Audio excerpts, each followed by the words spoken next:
Rahmi Jalal dengan NIM L0212311039. Nah, di video ini saya akan menjelaskan 3 metode rehabilitasi terumbu karang.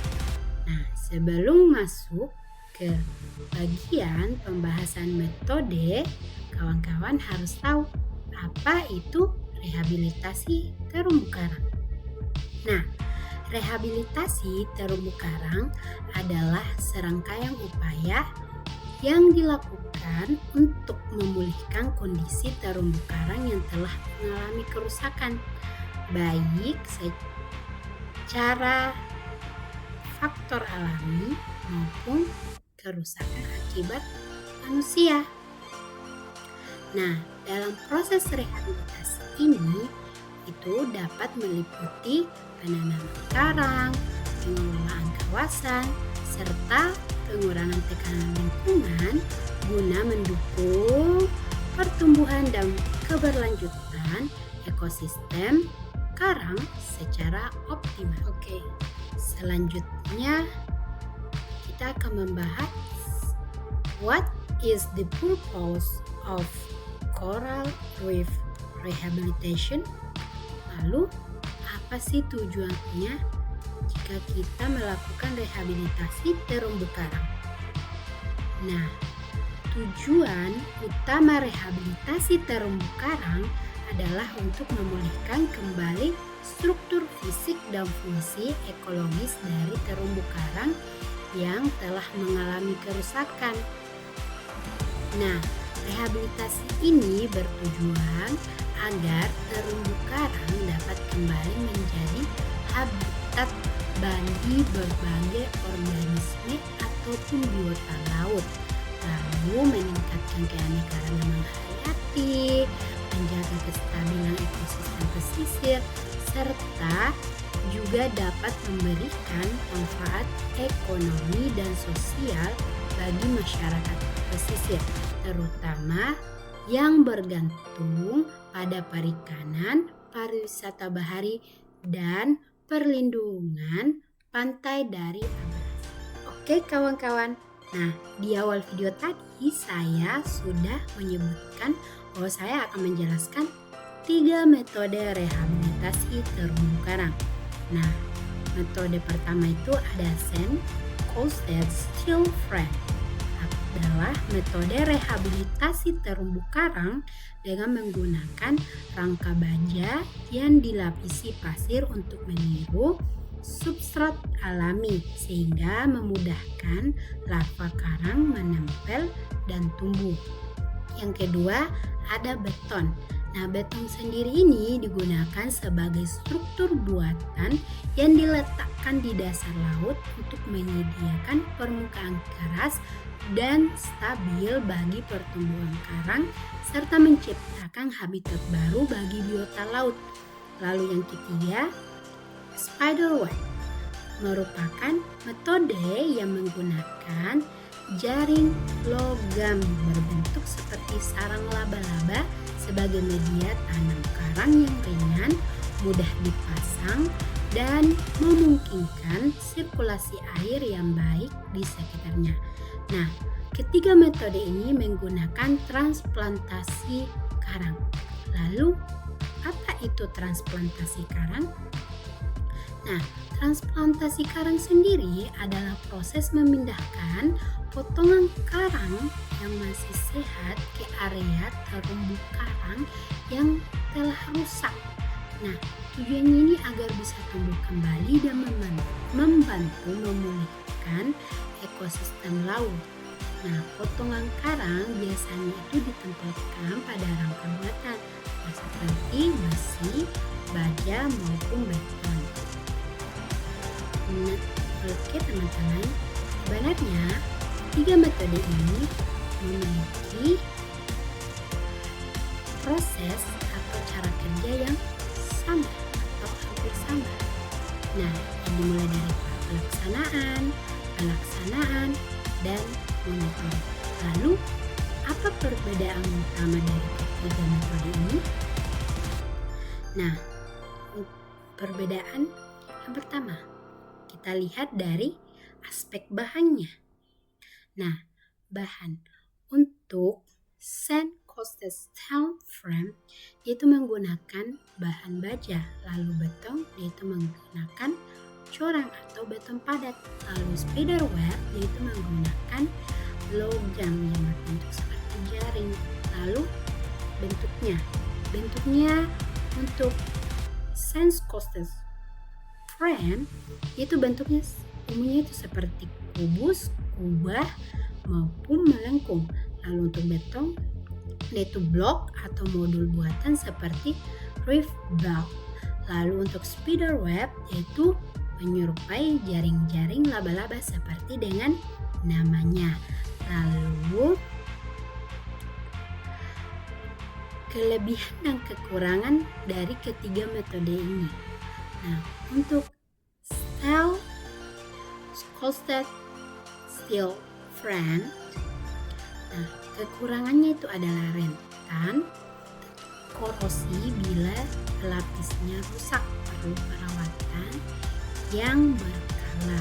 Lalu untuk beton sendiri itu dia itu berat, lalu sulit dipindahkan dan membutuhkan biaya yang lebih mahal untuk proses pemindahannya.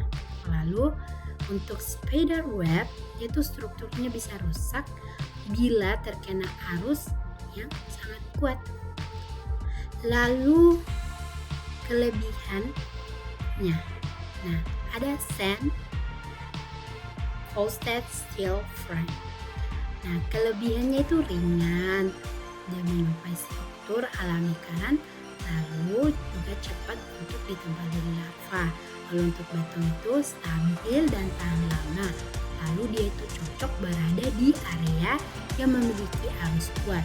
Lalu untuk spider web sendiri dia itu fleksibel, mudah dipasang dan ringan.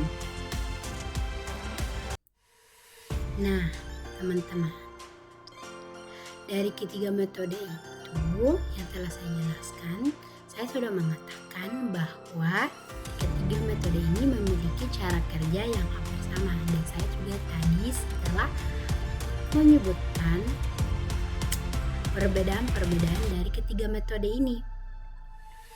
Nah, tadi saya juga sudah menyebutkan metode kerjanya itu pelaksanaan, dan monitoring. Nah, pertama-tama saya akan membahas pelaksanaan dalam rehabilitasi terumbu karang. Nah, pertama-tama itu kita harus identifikasi lokasi.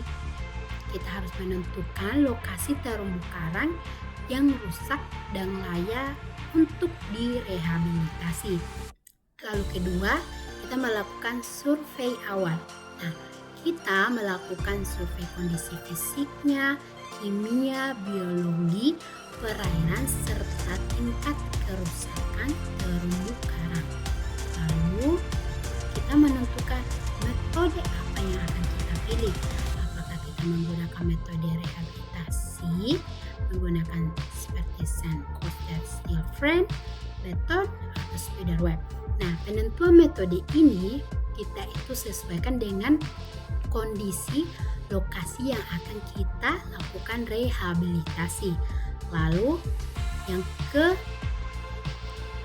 keempat itu kita melakukan perencanaan teknis, yaitu menyusun desain struktur logistik, waktu pelaksanaan, dan sumber daya yang dibutuhkan. Lalu kita memulai sosialisasi dan izin.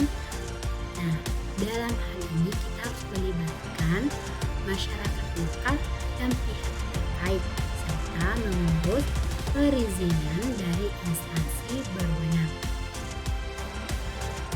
Nah, dalam proses pelaksanaan rehabilitasi, pertama kita harus membuat media yang akan kita gunakan.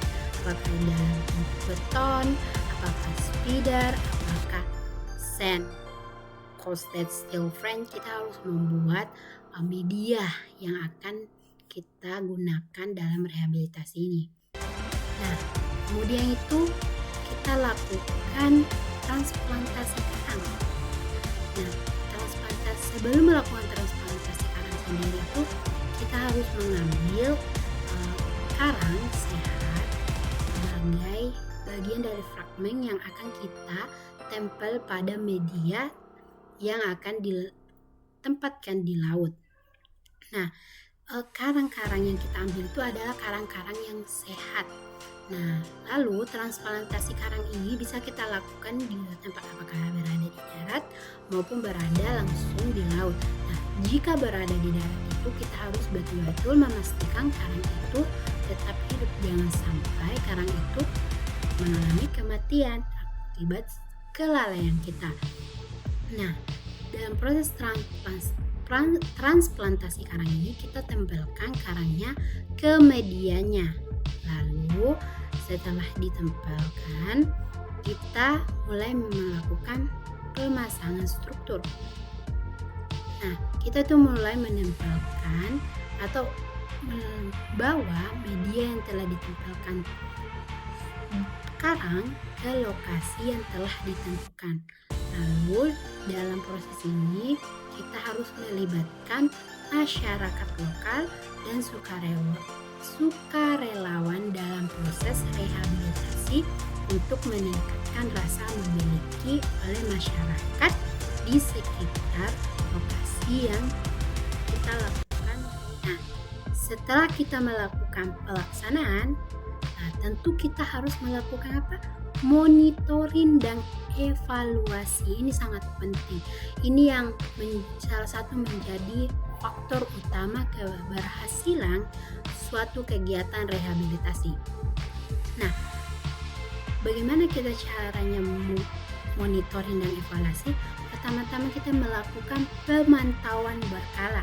Nah, kita mengamati perkembangan karang yang ditanam, pertumbuhannya, bagaimana kelangsungan hidupnya, dan bagaimana kondisi lingkungan di sekitar terumbu karang yang telah melakukan rehabilitasi. Lalu kita mengumpulkan data merekam parameter biologis seperti kehidupan karang dan aneka yaitu yang fisik seperti kualitas air dan sedimentasi pada airnya. Baru kita melakukan evaluasi keberhasilan, kita menilai efektivitas metode yang digunakan dan keberhasilan rehabilitasi serta menentukan tindakan perbaikan jika diperlukan. Baiklah, rehabilitasi itu mengalami sedikit gangguan gitu sebesar dari alga. Kan alga itu dapat menyebabkan kerusakan pada karang-karang muda dan itu dapat membuat karang muda itu mengalami kematian. Karena itu kita harus mengevaluasinya setiap bulan maupun setiap minggu. Lalu kita melakukan pelaporan dan edukasi, yaitu kita melaporkan kepada masyarakat dan pemangku kepentingan terhadap kondisi rehabilitasi terumbu karang.